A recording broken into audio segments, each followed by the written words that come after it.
రూపాయలతోటి 2 లక్షల వరకు రైతులకు రుణమాఫీ చేస్తామని 15 ఆగస్టు లోపల చేస్తామని మాట ఇచ్చిన మేము 18,000 కోట్ల రూపాయలు చెల్లించడం, బ్యాంకులలో నగదు అందుబాటులో పెట్టినాం, మిగతావి కూడా మాఫీ చేస్తామన్నాం.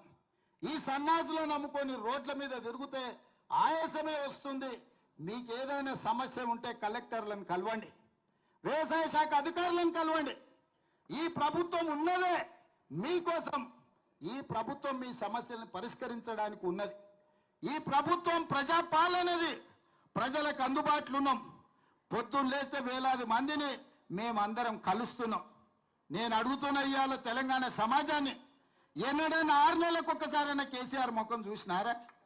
ఫామ్ హౌస్లో బోర్లో వండుకునేటోడు ఇవాళ రోజుకు 18 గంటలు నేను మా మంత్రులు గ్రామాలు తిరుగుతూనే ఉన్నాం కదా, వచ్చిన వాళ్ళ కలుస్తూనే ఉన్నాం కదా, మీ సమస్యలు వింటూనే ఉన్నాం కదా.